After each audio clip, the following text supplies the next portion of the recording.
That's right, it's Nick Dutch back on the camera, and this time I've got insomnia, so I thought I'd still be wearing my dressing gown, as I'm sure you can see, whilst I'm giving you my little talk for today.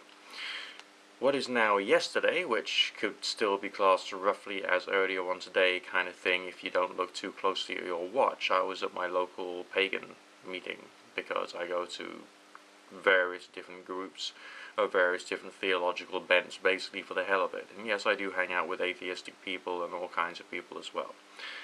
In this particular case, they had a guy come down to do a talk on Cornish witchcraft. You know, I was quite intrigued by this because I wanted to see whether there was any differences there, whether there was some kind of difference in the theology and the rest of that. After the talk, I quizzed this guy about the use of the circle, for instance, and whether they actually did circle casting in traditional Cornish witchcraft.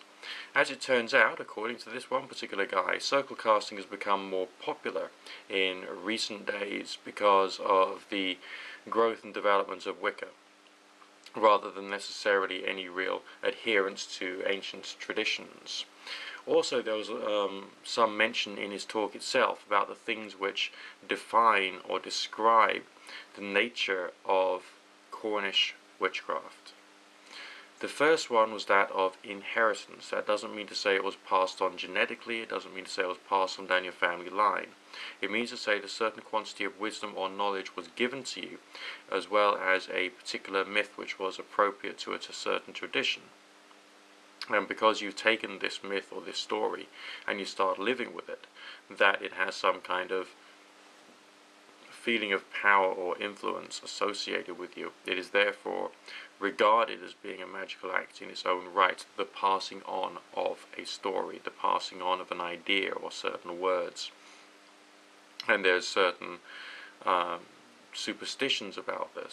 Some people say that these stories or these charms could only be passed on once, which is pretty much a load of rubbish, because essentially if they're only passed on to one particular person, then how on earth could the stories and the charms actually stay alive?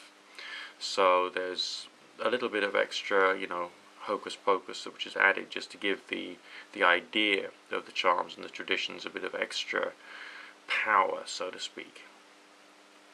Then there was some talk about virtue and the virtue of an object. Our speaker said things which are supernatural look supernatural, which is a phrase which kind of like misrepresents itself. He gave the example of an old-fashioned sail-making needle, which was basically a curved piece of bone with a little knobbly bit which acts almost like a handle.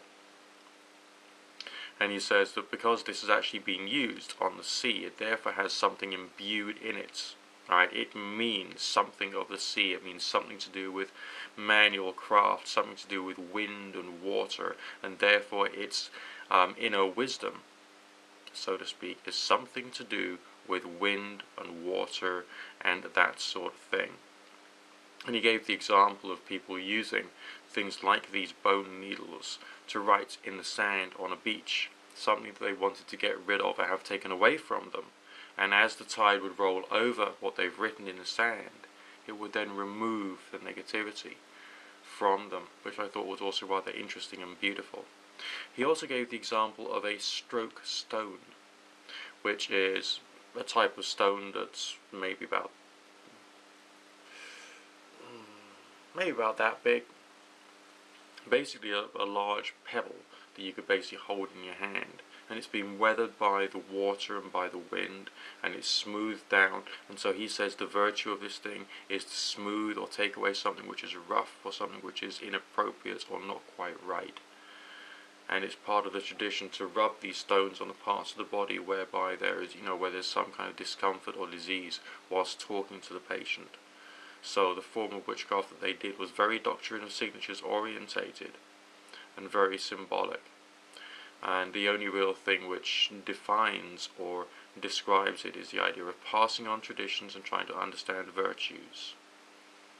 So, in reality, it's pretty much the same as all other kinds of witchcraft you might possibly come across.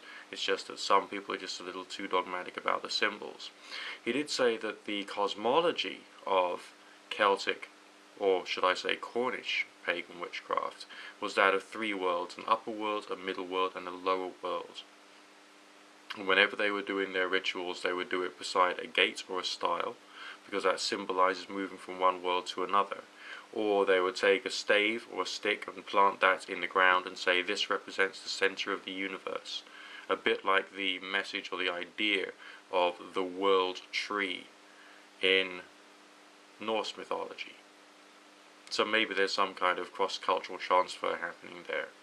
Either way, that's just a brief summary of the kind of stuff he talked about. He did mention a few other things, and he brought down a little jar containing some shells and stones, which he said contained the spirit that he had built a relationship with, and given the spirit a home in the jar, so that the spirit wouldn't be unpleasant to him in his dreams, which I also thought was rather quaint and rather beautiful in some ways. Anyway, that's what's happened to me recently. Good fortune, God and or Goddess bless. Speak to you in a while. Nick Dutch signing out for now.